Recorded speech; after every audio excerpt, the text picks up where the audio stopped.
Una de esas fue el dinero fiat. O sea, en un momento, por internet o por algún ensayo o algo así, entendí lo que era la reserva fraccionaria. Cuando entendí cómo funcionaba la reserva fraccionaria, cambió radicalmente mi manera de ver el mundo. Entonces empecé a entender que eso era todo parte de lo mismo. El Estado, la monopolización de la acuñación del dinero. Empecé a ahondar un poco en esas cuestiones. Ahí es cuando caes, viste, de que la inflación en realidad no es un fenómeno como si fuera un huracán que viene y no, que sino que es algo muy concreto, causado por personas de carne y hueso. No hay almuerzo gratis.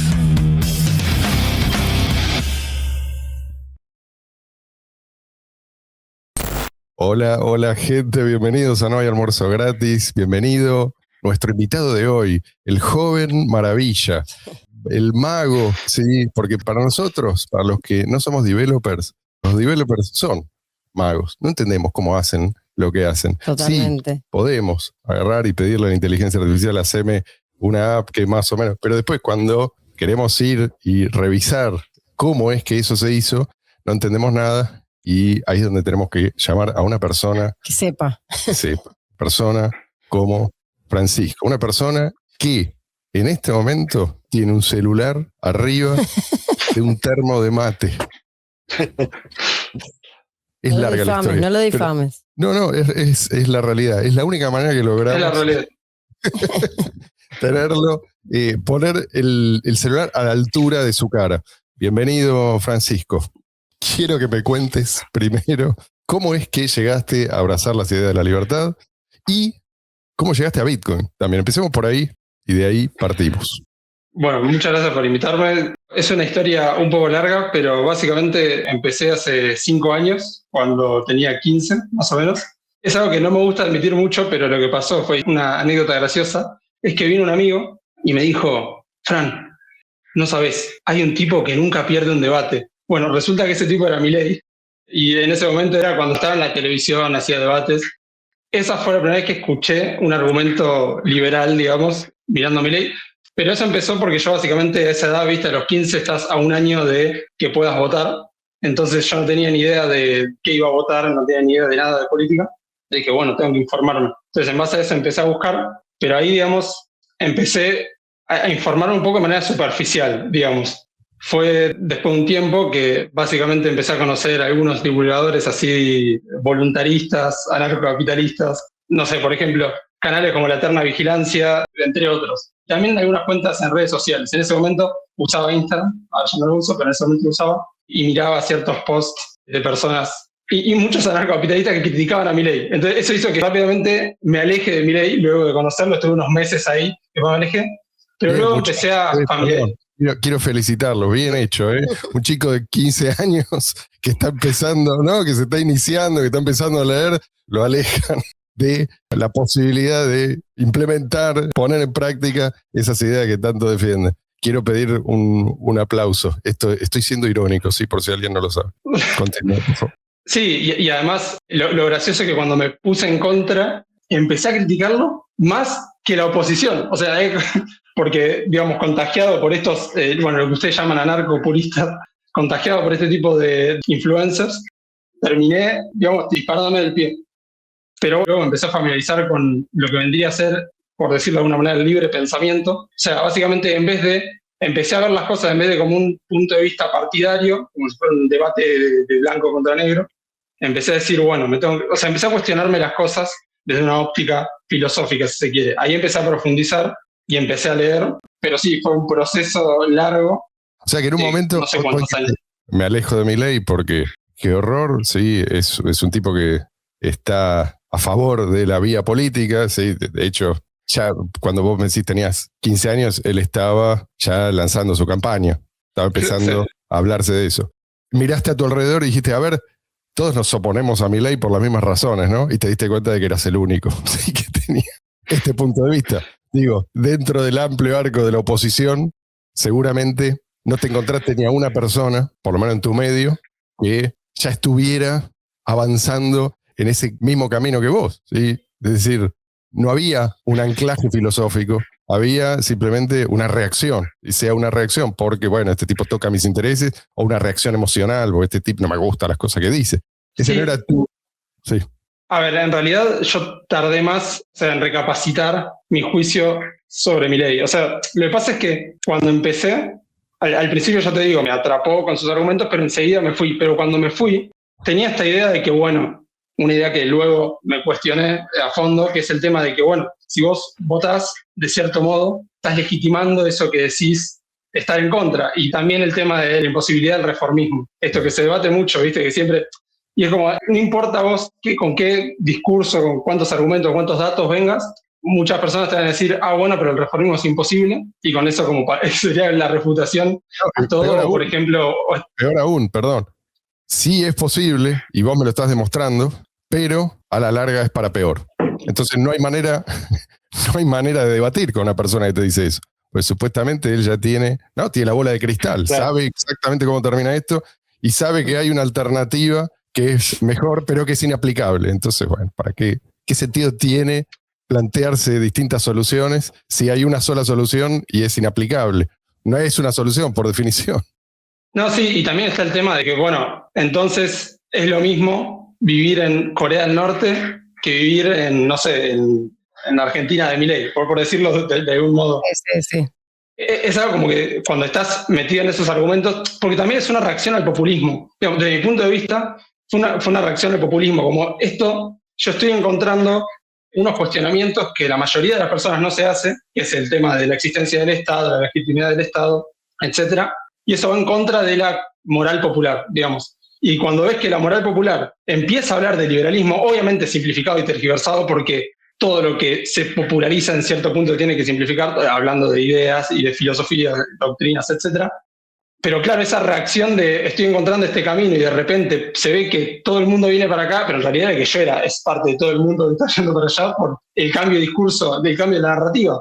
O sea, y entonces yo, en vez de decir, bueno, en vez de reconocer lo positivo, era como, veía una cosa todo negativo, ¿viste? No había nada de positivo. Y sin embargo, o sea, incluso cuando yo conocí por primera vez, aunque sea de manera superficial, el liberalismo, gracias a esos debates que se están instalando en la televisión pública, etcétera, ni siquiera eso lo veía como positivo. O sea, es algo totalmente irracional, es lo que te digo. Pero estuve mucho tiempo atrapado ahí. Y no es que ahora sea un fan de Milei ni nada por el estilo, pero sí que he matizado mi posición con respecto al tema, porque es simplemente algo irracional. Pero bueno, lo gracioso es que empecé a cuestionarme las cosas diciendo, bueno, tengo que votar, tengo que hacer algo, y terminé no votando.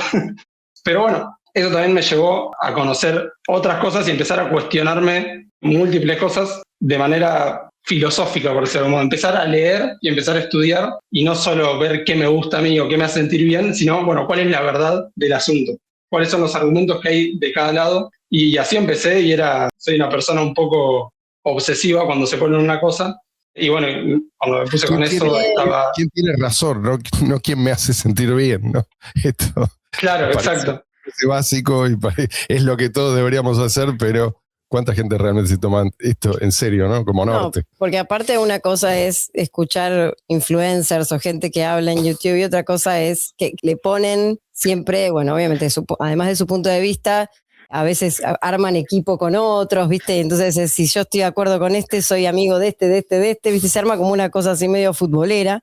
Y otra cosa es leer un autor que está escribiendo en su casa, o sea, pensando en divulgar ideas y aclarar puntos. Entonces, a veces es como diferente lo que uno puede extraer de un libro, ¿no? De lo que puede extraer de un influencer que está el día a día con Instagram tirando, no sé, ese tipo de cosas que vos escuchabas. Incluso el influencer que no está en la coyuntura, no es lo mismo eso que sentarse a leer un libro. Sigue siendo para mí algo irreemplazable. No sé si usted comparte. Y entonces, en base a eso, te quería preguntar qué autores te atraparon y qué autores te aclararon esas ideas y esas dudas que tenías. Mira, autores así de libros, no sé, lo que pasa es que para mí, el proceso que yo pasé fue algo más mental. Vos pensás que en ese momento yo estaba en la escuela secundaria, digamos, y recuerdo, sí es cierto, o sea, estaba la profesora explicando y yo abajo con el teléfono leyendo Ética de la Libertad de Rothbard o Anatomía del Estado o este tipo de cosas. Sin embargo, creo que lo que me hizo el clic, es que no hubo clic, ese es a lo que voy, digamos. Me empecé a cuestionar cosa por cosa, porque cuando te haces una cuestión y dices, pero entonces se puede pensar distinto, empecé a ir sistemáticamente una cuestión tras otra desde el Estado, sistema educativo, el mercado, no sé, Vos sí que las aprovechaste. leyes, la Constitución. Vos sí que aprovechaste tu tiempo en la escuela. en el aula. Digo, porque la mayoría de la gente no lo aprovecha. O porque duermen, o porque prestan atención al contenido, ¿no? Que estamos obligados Oficial. al contenido oficial. Bueno, y ahora, perdón, la pregunta tenía dos partes. Y una, Sí. ¿cómo llegaste a Bitcoin? Obviamente esto está relacionado, supongo, ¿no? Sí, está relacionado. En estas cadenas de cuestionamientos, una de esas fue el dinero fiat. O sea, en un momento, no sé si fue por internet o por algún ensayo o algo así, que entendí lo que era la reserva fraccionaria. Cuando entendí cómo funcionaba la reserva fraccionaria, cambió radicalmente mi manera de ver el mundo. Entonces, bueno, empecé a entender que eso era todo parte de lo mismo. El Estado, ¿no? La monopolización de la acuñación del dinero.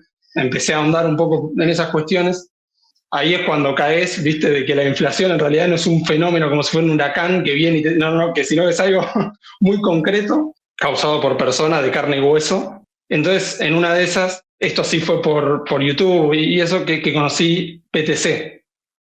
Ahora, cuando conocí BTC, primero yo ya conocía el canal de la Eterna Vigilancia, pero además cuando conocí BTC no me metí en esta cultura tóxica que tienen ahora los maximalistas de BTC, donde andan denigrando a todos como shitcoiners y dicen esto es una osificación, sino que conocí BTC por los argumentos correctos, digamos. Empecé a escuchar gente argumentando cómo eso era la solución a la reserva fraccionaria, el tema de la emisión, que nadie lo puede emitir a discreción, etcétera, etcétera. Entonces lo conocí vía los argumentos, lo que no tenía, o sea, todavía no me cerraba del todo el sistema de BTC. No porque piense que tenía algo mal en el sistema, sino que porque todavía no terminé de entender, digamos, el funcionamiento de los mineros, etcétera. Entonces, compré BTC, compré otra, o sea, cuando te digo compré, acordate que estamos hablando de los 16 años, era sueldo de McDonald's. Esto es literal, ¿eh? Compré, Sueldo de McDonald's sí, literal. es literal, no es un meme. Sí.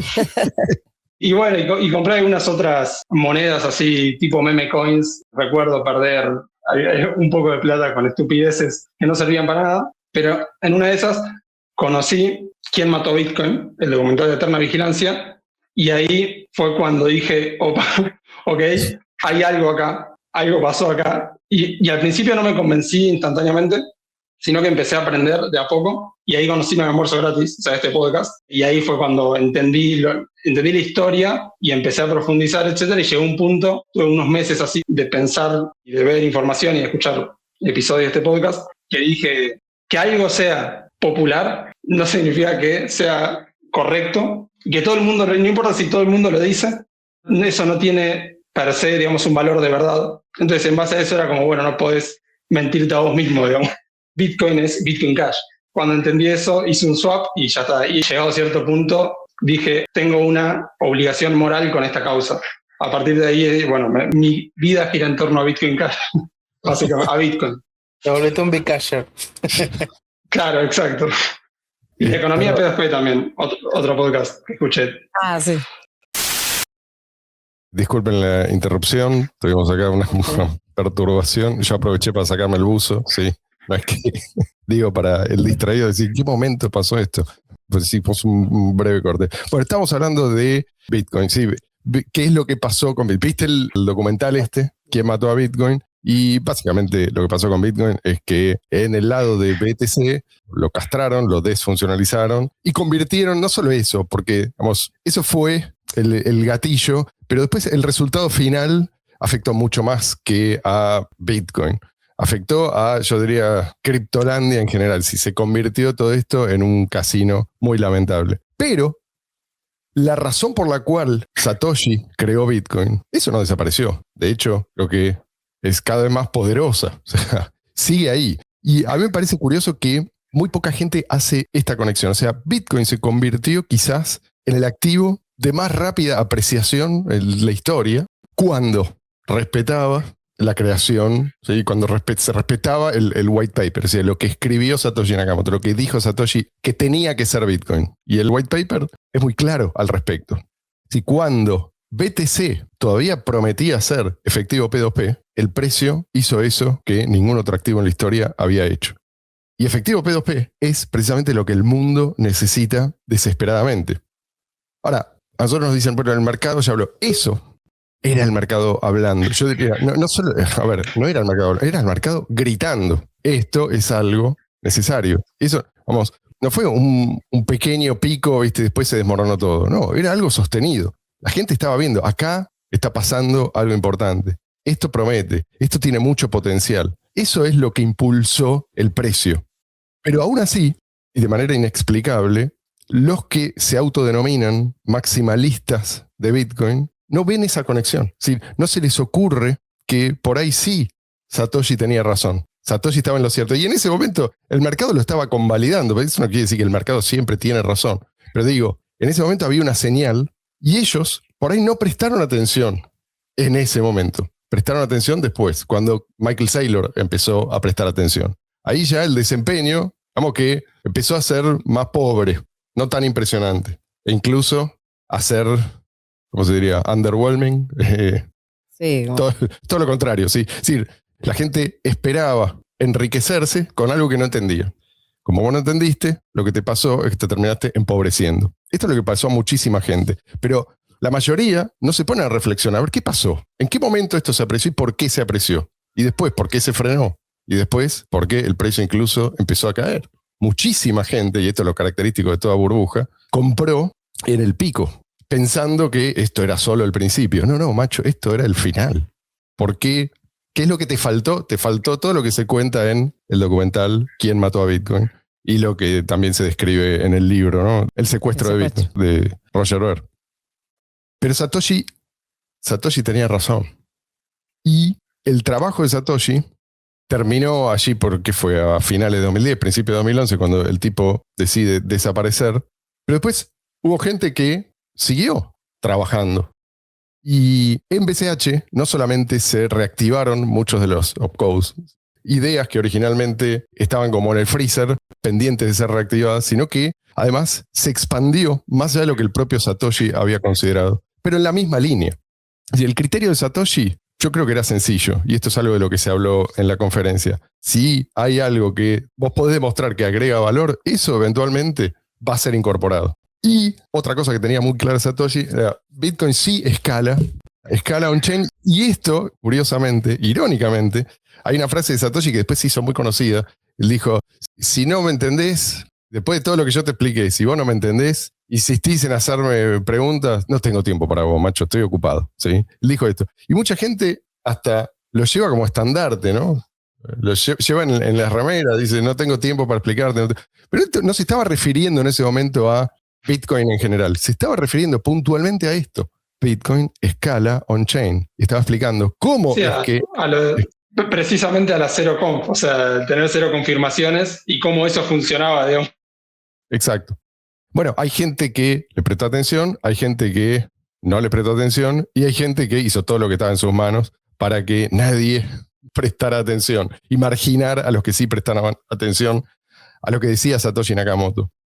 Y los que sí prestaron atención siguieron trabajando, pero siguieron trabajando bajo unas condiciones difíciles, ¿sí? Porque todo ese venture capital que fue a parar a BTC después del split, en realidad antes del split también, pero especialmente después del split, no fue a parar al proyecto de Satoshi Nakamoto, fue a parar a BTC. O sea, esto se hizo sin Venture Capital y con todo ese Venture Capital que fue a parar a BTC en contra, porque mucho de eso fue invertido precisamente en una campaña de marginación, de difamación, todo esto que ya sabemos.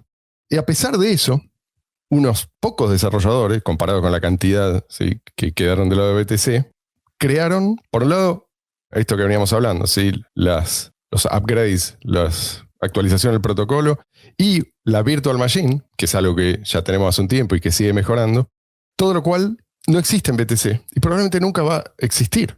O sea, estamos ya adelantados más de una década y estamos hablando de vuelta de una competencia contra un proyecto que tiene probablemente 1000 veces más dinero y 1000 veces más personas detrás. Esto incluye no solamente a desarrolladores, digo, gente dedicada a supuestamente fomentar el uso no, digamos, fomentar la adopción de esto como activo exclusivamente financiero, que es en lo que finalmente se convirtió, ¿no? Pero, ¿qué es lo que sucedió? Si vos prohibís la productividad en un determinado proyecto, ¿de qué te sirve No importa cuánto dinero vos tengas, no importa cuántos desarrolladores vos tengas, no importa cuántos promotores vos tengas. Toda esa energía va a ser despilfarrada. Y eso es exactamente lo que pasó.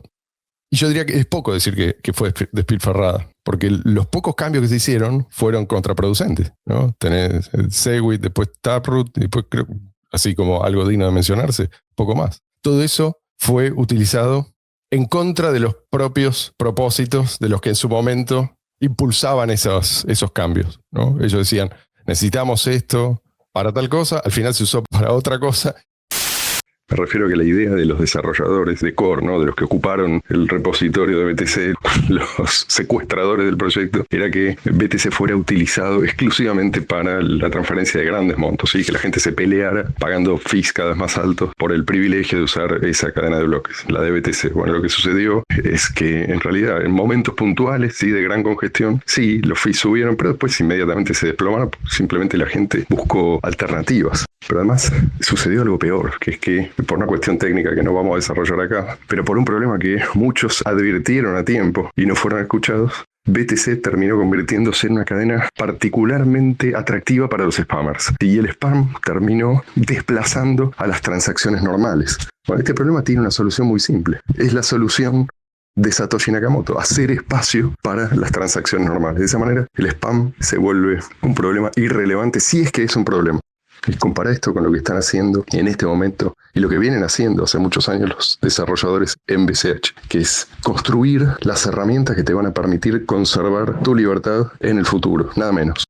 Y eso desencadenó un nuevo conflicto, y otro conflicto, y otro conflicto. Entonces tenemos dos cadenas que se separaron. Una que va al abismo, pero la inmensa mayoría de la gente todavía no lo sabe y no entienden por qué. Creo que de ese lado se ve una dinámica muy parecida a la que se ve en las dependencias estatales. O sea, cuanto más recursos consumen, peor funcionan. O sea, el propósito pasa a ser ese mismo, ¿sí? Inflar el presupuesto, inflar el número de personas dependientes que pasan a depender de esa estructura. Ese es el propósito, por eso siempre tiende a crecer. Y Jeremy de Bitcoin Cash Podcast hizo un comentario el otro día comparando, ¿no? ¿Qué es lo que pasa del lado de BTC? ¿Qué es lo que pasa del lado de BCH? Y él dice, el concepto es output to size ratio, como la relación entre la producción que vos lográs y el tamaño que tenés. Es extraordinario, realmente. ¿Pero por qué? ¿Qué es lo que pasa en BCH? ¿Por qué se puede dar ese nivel de productividad con los escasos recursos que se tienen? Yo creo que una vez que vos entendés eso, entendés también por qué esta competencia, que parece tan desequilibrada, puede terminar con un resultado que sorprende al mundo entero. Es decir, si por alguna razón esto se equilibra un poco en términos de recursos, es posible que esto se vuelva realmente imparable, o sea, que sea una masacre. Y muchos de los que están prestando atención están empezando a notar esa diferencia, ¿sí? Están empezando a preguntarse, ¿por qué de ese lado tienen todo esto? ¿Por qué pueden hacer todo esto sin ningún problema, sin conflicto, sin encontrarse con obstáculos permanentemente? Y nosotros no. Y hay algunos que están saltando del barco, saltando para nunca más aparecer o saltando a donde son bienvenidos. Ahora bien, es cierto, hasta ahora los masacrados fuimos nosotros, los únicos masacrados fuimos nosotros, y esa es la sensación que yo tuve en la conferencia de Eslovenia, la conferencia de BCH en la capital de Eslovenia, que fue este año. La sensación de estar entre sobrevivientes, pero no sobrevivientes, porque entre los sobrevivientes se dividen en dos, ¿no? Están los que no quieren ni acordarse, ni hablan del tema, y están los que muestran, ¿no?, orgullosos las cicatrices. Pero dentro de este subgrupo también están los que siguen adelante y los que no, ¿no? Porque una cosa es mostrar las cicatrices por, bueno, mirá lo que yo he sufrido, y otra es, estas son mis cicatrices, no importa tanto como lo que yo estoy dispuesto a hacer, porque entiendo lo que está en juego, ¿sí? Porque entiendo lo que pasa si esta misión no se lleva a cabo. Entonces, John, please, no sé si vos compartís conmigo. Yo encontré es como el Dream Team. Vos no sé si este concepto por ahí no te suena, porque en los tiempos de cuando la NBA, los equipos de la NBA no tenían permitido, no sé por qué, jugar en las Olimpiadas. Los jugadores de la NBA no tenían permitido jugar en las Olimpiadas. No me acuerdo bien por qué era esto, pero en un momento eso cambiaron las reglas y Estados Unidos pasó a participar como cualquier otro país, y Estados Unidos tenía la NBA, entonces tenía un equipo que era, como, ¿viste?, era 100 veces mejor que el segundo, era una cosa, y se llamaba el Dream Team. ¿Ustedes no sabían esto? No sabía como la historia de eso. Este es el No. origen. Había escuchado Dream Team, pero no sabía el trasfondo. Claro. Y bueno, este es el Dream Team, son los originales. Más allá de si estaban ahí al principio o no, pero es esta la mentalidad, o sea, y es este el propósito. Estamos obsesionados con la separación de moneda y Estado, ¿sí? Y el filtro fue brutal. Por eso no tenés, o sea, en la conferencia había 70, 80 personas, sí, creo que se anotaron más, pero después con todo este quilombo de la guerra y el precio del petróleo y los aviones los vuelos que fallaban, que yo al final vinieron menos, pero ponele que eran 75, 80 personas en una conferencia que es anual y comparado con lo que vos ves. Ahora, si vas a la conferencia de BTC, cualquier conferencia de las comunes de BTC, te fijas, mirás para lo costado, a ver qué clase de gente me rodea, te das cuenta de que hay un abismo. Es decir, la gente que iba ahí con muchas ganas de escuchar cada charla. Todas las charlas, creo que yo debo haber sido el único que me perdí porque yo tenía otras obligaciones, pero estaba lleno. Desde el principio hasta el final estuvo lleno. Y es algo que no se ve muy a menudo en otras conferencias. Y fueron 3 días, ¿eh? No es que estuvo lleno porque, bueno, hubo un par de charlas el día en que llegaron todos. No, fueron 3 días, varias horas por día, desde bien temprano hasta entrada a la tarde. Y el filtro entonces fue brutal, pero no fue letal. O sea, ahí estamos. Por eso había gente que tenía miedo, como en el vuelo de regreso. Muchos volvimos en el mismo avión. Alguno dijo, che, muchachos, ¿no será que esto es una trampa? Acá estamos todavía. ¿Vos qué impresión tuviste? Porque eso es lo que vi yo. Pero yo estoy hace tanto tiempo que, no sé, por ahí yo tengo unas lentes que vos no tenés. Vos llegaste ahí con ojos más nuevos. Bueno, sí, fue básicamente la primera conferencia de cripto que voy, pero la sensación, esto que dijiste de son los originales, esa es la sensación que me llevé. O sea, desde mi punto de vista, eran esas 70, 80 personas que era un ínfimo reducto, totalmente excepcional, no importa con quién hables, iba a tener una persona totalmente apasionada con Bitcoin Cash y con cualquier proyecto que tenga esa persona en curso.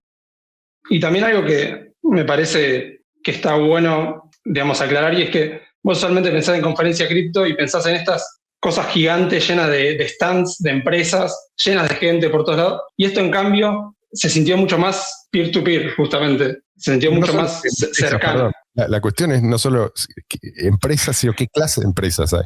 En la conferencia, por lo menos la última que fui acá, de BTC, parecía la conferencia de Mastercard y Binance. O sea, básicamente era eso, y había filas de gente, no sé, como eso, stands, pero gigantes, como grandes carpas, repartiendo, no sé, descuentos para hacer trading. O sea, una cosa realmente, yo no puedo creer cómo los tipos que están en Bitcoin desde hace tantos años, no. Bueno, sí, perdón, puedo entenderlo, pero no lo comparto, digámoslo así. Sí, y que acá en Bliss, yo cada vez que le preguntaba a alguno, ¿hace cuánto estás metido acá en Bitcoin? Yo no sé, tengo 3, 4 años con él. Y cada vez que le preguntaba a uno me decían, no sé, 8, 10 años, algunos estaban desde el principio. Había un montonazo de personas que estaban de largo rato y me sorprendía. O sea, cada vez que hablaba con una persona, me sorprendía. Creo que hasta con todas las personas que hablé, que no fueron todas, pero casi todas, me llevé una sorpresa distinta. Además eso, o sea, cada persona está trabajando en un proyecto voluntariamente, intentando hacer algo para aportar a la causa y para contribuir. Capaz que es un proyecto, no sé, que en internet es anónimo, ¿viste? Pero está ahí el proyecto y está contribuyendo, aportando valor. Y cada uno tenía su proyecto o sus contribuciones. Era realmente increíble, además de todas partes del mundo. O sea, donde te imagines, el país que te imagines, sabes que va a haber algún Bcacher por ahí dando vueltas. Sí, correcto. Bueno, y se habló de muchas cosas. Había el primer panel, creo que fue el panel que participé yo, y se habló de algo así como adopción en general, o estrategia de adopción social, no me acuerdo qué título le pusieron. Comunidad.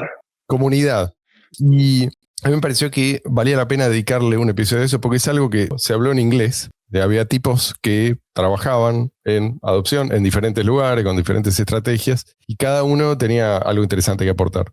Cuando me tocó hablar a mí, yo quise centrarme en algo que me parece crucial, porque pasaron muchos años. Nosotros hemos tenido mucha experiencia y aprendimos un montón de cosas. Entonces, hablar de esto me parece importante para que no se cometan errores que ya fueron cometidos. Y acá ya no estoy hablando de los conflictos con gente de afuera, ¿sí? Que la guerra, que los bloques, que nada. Acá estamos hablando, sí, tenemos una buena moneda, tenemos un protocolo que no solamente fue mejorando, sino que va expandiendo las posibilidades. Todo esto lo tenemos. ¿Cómo hacemos para que la gente conozca esto, lo utilice y los que lo tienen les den el valor, que encuentren el valor que nosotros sabemos que está ahí? Pero muchas veces pasa que la gente que no está prestando atención constantemente a esto. Y una de las cosas que a mí me parece que a veces faltan es la consistencia, o la perseverancia, se diría, ¿no? Mejor. Es decir, hay mucha gente que viene como muy emocionada con supuestas soluciones definitivas a problemas que ya fueron encarados de distintas maneras, pero no se toman la molestia, por un lado, de ver qué es lo que pasó, por qué falló, si es que falló. No, antes de, si vos tenés una idea maravillosa, lo primero, no, un poquito de humildad, a ver, ¿no será que a otro ya se le ocurrió esto? Y no solo se le ocurrió, sino que lo intentó y fracasó. Bueno, eso falta. Sobra gente que se considera genial y que viene con estas ideas maravillosas, pero después no hacen el trabajo que es necesario para ponerlo en práctica. Por ahí puede ser que el otro haya fracasado por un problema de implementación o porque no era el momento oportuno, lo que sea, pero se agotan muy rápido. Y esto pasa en general, yo no estoy hablando de BCH por lo que conozco. Sí, ¿no? Cualquier ecosistema pasa eso. Sí. Entonces arrancan y tampoco se ponen a investigar a ver cómo se hace para hacer llegar. Yo tengo algo que considero muy valioso. ¿Cómo hago para darlo a conocer? Te lo cuento y te lo vuelvo a contar y me ofendo si a vos no te interesa o si no tenés tiempo, no sé, para testearlo. Entonces, así no vamos a lograr nada. Y hay mucho de eso. Me parece que es algo que hay que advertirle a la gente. O sea, acá no basta con el entusiasmo, ¿sí? No basta con la pasión. Acá hay muchas cosas que requieren eso. Perseverancia, requieren virtudes que por ahí no son las del guerrero, ¿viste? No son para la tribuna, pero... Compromiso. Si no tenés eso, no tenés nada. Y hay cosas que son muy elementales, muy básicas, pero que esta clase de gente nunca considera. Por ejemplo, ¿cuál es el costo real de implementar esas ideas? ¿Cuál es el costo del mantenimiento posterior? Que hay un plazo durante el cual, o sea, hay unos proyectos dentro de BCH que funcionan bien, que rinden. O sea, hay empresas a las que les va bien dentro de BCH. Pero hay otros que están intentando hacerse un lugar y tienen que saber que, digamos, toda esa experiencia de los tipos que lograron algo dentro de BCH, tienen que estudiarla. Pero hay veces que ni siquiera hay la más mínima intención de dedicarse a eso que por ahí no es, ¿cómo se dice? Flashy en castellano. No es muy vistoso, ¿viste? Pero es necesario. Y si vos sos un tipo solo, lo vas a tener que hacer, por lo menos al principio, ¿no? Hasta que, si tu proyecto el día de mañana es exitoso, entonces, bueno, vas a contar con otra gente dedicada a eso. Pero al principio vas a tener que hacerlo vos también, ¿sí? Y hay muchas cosas que se tienen que hacer que no son necesariamente lucrativas. Por lo menos no en el corto plazo. Hacer un tutorial, por ejemplo. A nadie le gusta hacer un tutorial, pero el tutorial tiene que estar. Vos tenés una app que nadie sabe usar y el tutorial tiene que estar bien hecho, ¿no? Y tiene que estar actualizado. Hiciste un tutorial, lo subiste a un sitio y ese sitio, no sé, hay que pagar el hosting. Estas cosas, parece una boludez, alguien lo tiene que hacer. Por eso, muchas veces cuando se plantea, vamos a organizar esto, tiene que haber alguien que reúna fondos para dedicarlos a estas cosas. Enseguida aparecen también otros, que son los que te gritan, no, pero centralización, pero mucho cuidado, sí, esto es descentralizado. Sí, pero es que es descentralizado no significa que estamos todos disgregados y desorganizados, al revés, ¿sí? A veces para mantener la descentralización hace falta cierto grado de centralización voluntaria. No tiene nada de malo esto. Yo pienso en el trabajo que se hace en los foros. Hay un foro de intercambio. Entonces vos tenés un sistema de reputación. Bueno, alguien lo diseñó, alguien lo instaló, alguien lo mantiene, alguien se asegura de que funcione, por dar un ejemplo, ¿no? Alguien se asegura de que si hay un estafador sacarlo, ¿sí? De limpiarlo. O sea, de hacer eso, de hacer limpieza. Hay un mapa, ¿sí? de comercios. Bueno, ¿todos los comercios están aceptando? Sí, no, ¿cuáles no? Bueno, hay que mantenerlo actualizado. Todo ese trabajo, que es trabajo no visible, tiene que hacerse. Yo fui a decir esto. No es algo que la gente va a escuchar con mucho interés. La gente va a aplaudir muy fuerte, pero es algo que tiene que decirse y tiene que hacerse. Digo porque además es la manera de evitar que la gente termine desencantada. Yo sé que hay una comunidad y si es verdad, la comunidad está y están todos muy dispuestos a probar cosas nuevas que yo, pero eso no quiere decir que no vas a tener obstáculos que superar. Y esto creo que del otro lado sí lo entienden.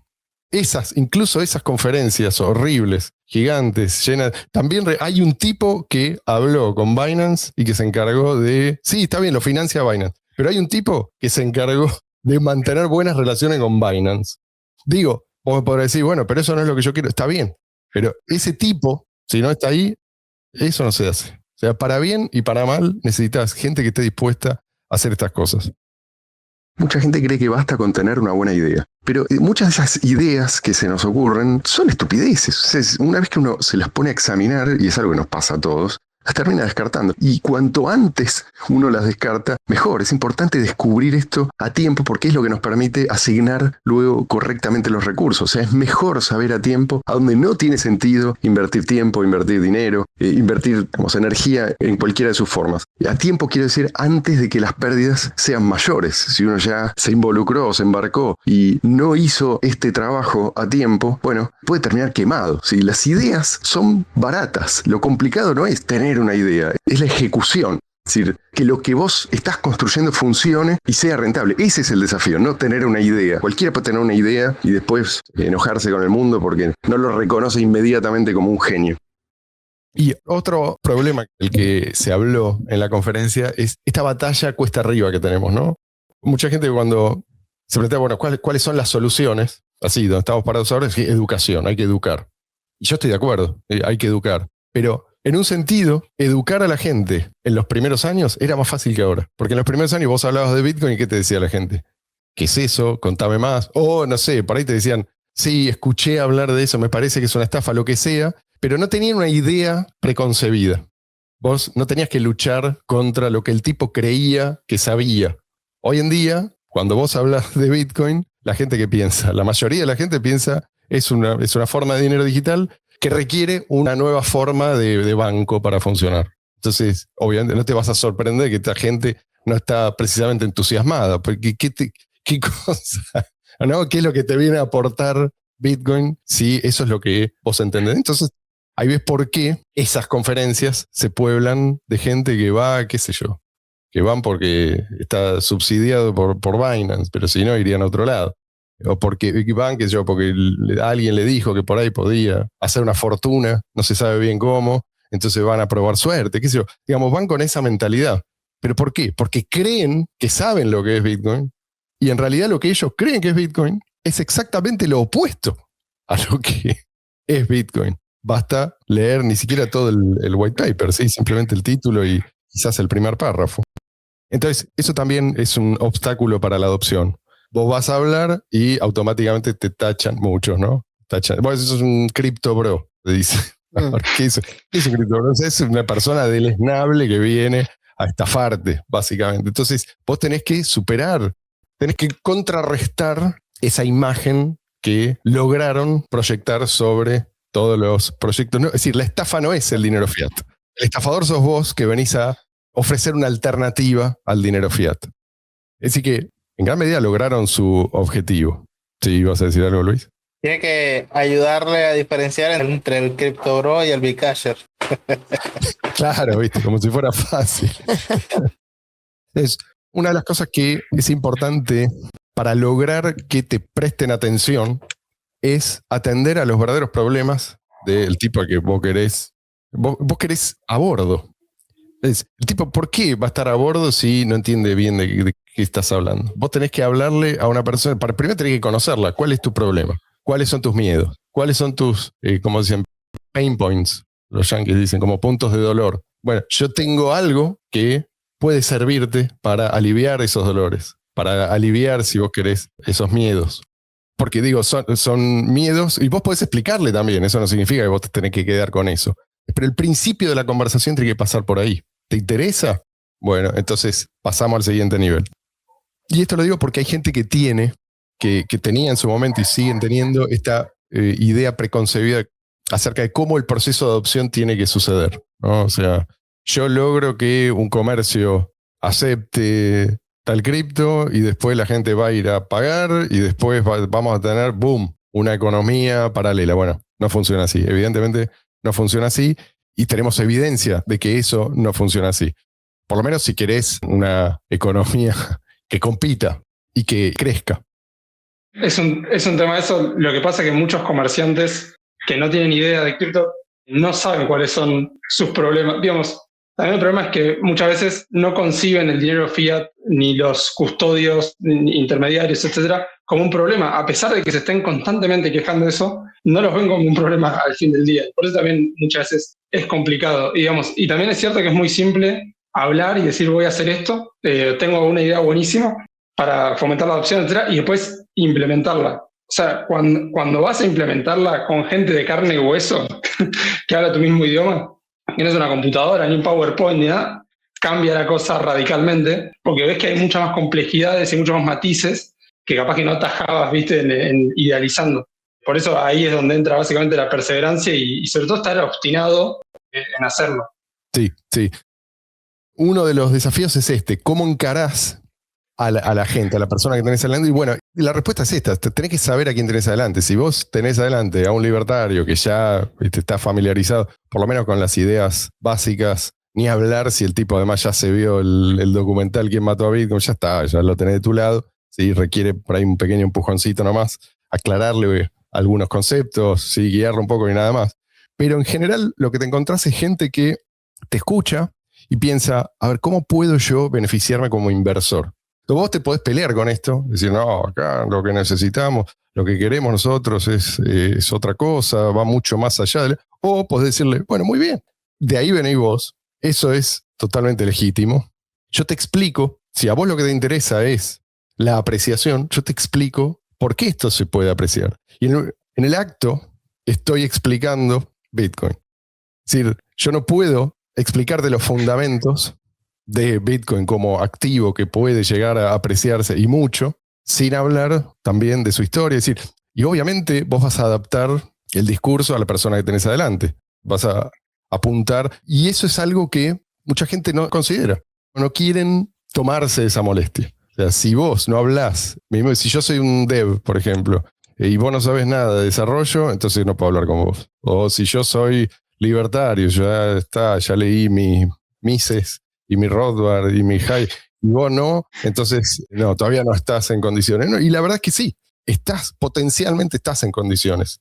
Si hay interés, y yo lo he comprobado con gente que el tipo que vino acá a entrenar a nuestro perro, un día me dijo, che, Marce, ¿no me explicás?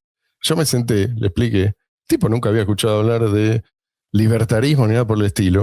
Me escuchó y un par de semanas después me dijo, quiero que me empieces a pagar en vez. En ningún momento le planteé, porque no le dije, no quería que él sintiera que yo estaba queriendo, no sé, sacarme de encima.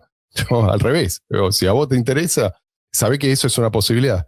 Y desde ese momento, ahora, él empezó no porque quería separar moneda de Estado, porque quería necesariamente independencia monetaria, qué sé yo, todos estos conceptos.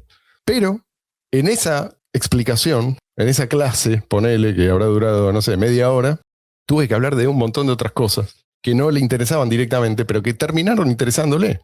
Y entendió que no estaba reñido una cosa con la otra. O sea, podés tener las dos cosas. Podés tener soberanía monetaria, si vos querés, y además podés estar invirtiendo, que es lo que mucha gente al principio, cuando Bitcoin era conocido por muy poquita gente, hacía. El precio todavía no había llegado a $1 y ya había gente que veía que eso podía llegar a apreciarse y que invertía también. No es que al principio no había inversores, había solamente luchadores, anarco, no sé cuánto. No. El propio Satoshi me parece que no se identificaba con ese perfil. O sea, él decía, si hay gente, en un momento dijo, ¿cómo era la frase? Si esto llega a aprender.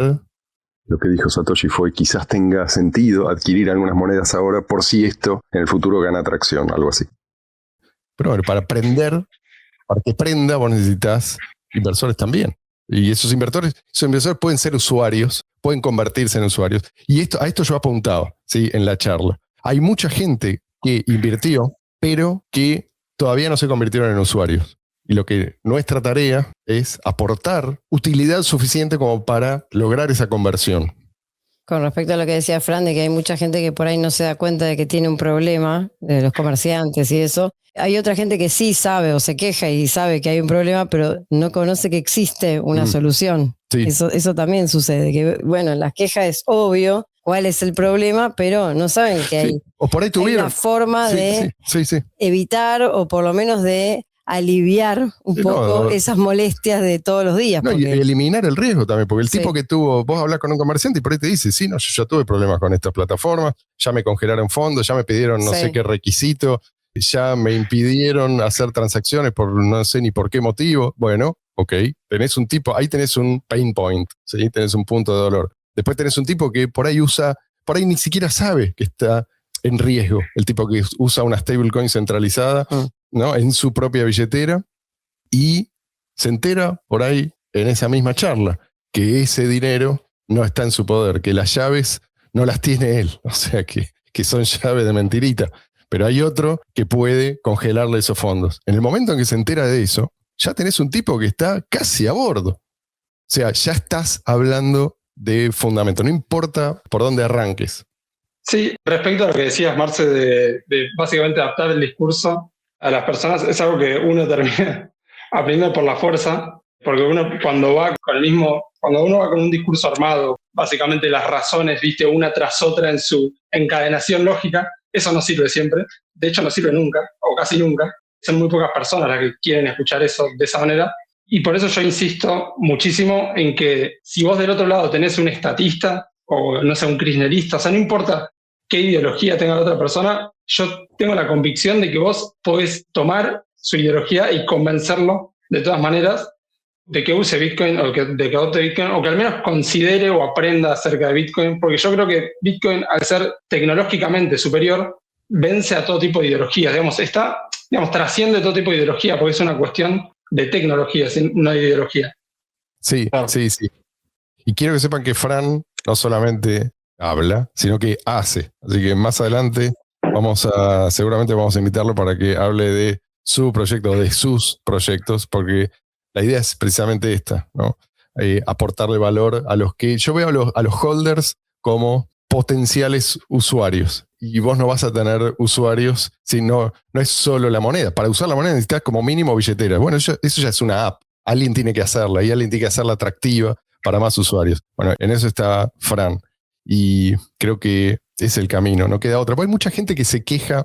También está este otro personaje, ¿no? El que siempre se queja, ¿sí? El que tira para abajo, que te dice, no, pero que hay manipulación, porque no sé qué, que es imposible.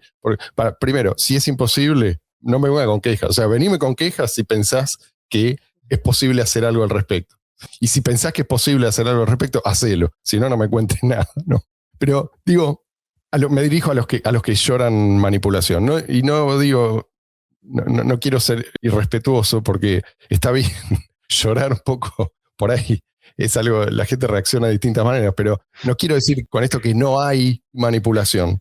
A lo que voy es que no tiene sentido centrarse en eso. Si vos no podés hacer nada para evitarlo, no te centres en eso. Pensá quién se beneficia de esa mentalidad. Esto de no hay nada que podamos hacer, ¿sí? Lo único que podamos hacer es lamentarnos acá, ¿viste? Y mi función parece ser esa, lamentarme para que todos me escuchen y ver si logro, ¿viste? Atraer a más gente a mis lamentos. Al muro de los lamentos. Al muro de los lamentos. Si nosotros creamos cada vez más utilidad, esa manipulación va a terminar resultando inefectiva. Creo que esa es la manera. O sea, no hay otro camino. No hay otro camino. Y eso es lo que se propone, lo que se propuso en la última conferencia. Y creo que ese es el espíritu que sigue viviendo en BCH. Y me alegra que gente como Francisco se sigan acercando, porque yo no veo en otros proyectos del sector esta posibilidad todavía viva. Veo en BTC, bueno, todo bloqueado, y en otras, distracción.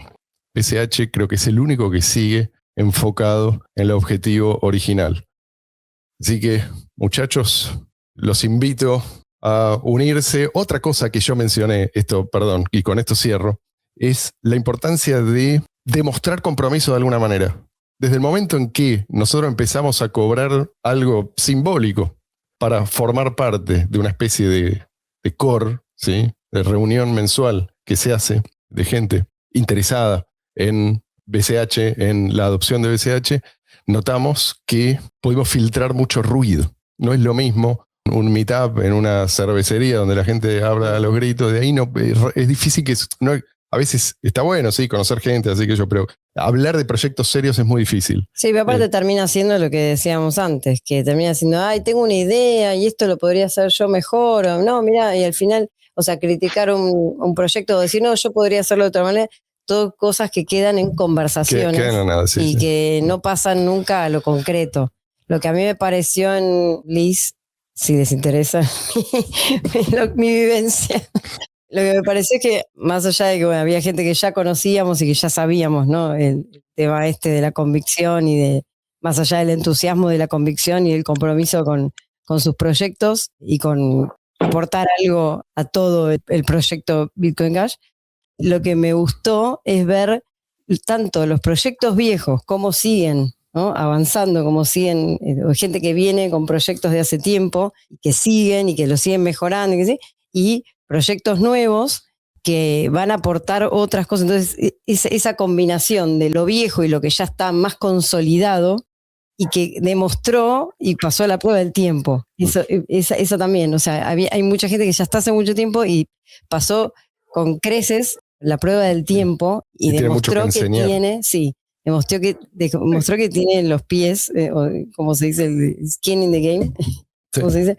Y los nuevos proyectos, pero de gente que ya está hace mucho y que pasó por todo esto que vos decís, este trance de aprendizaje, y más allá del entusiasmo y de la cosa, ¿no? Es enfocarse y ponerle seriedad.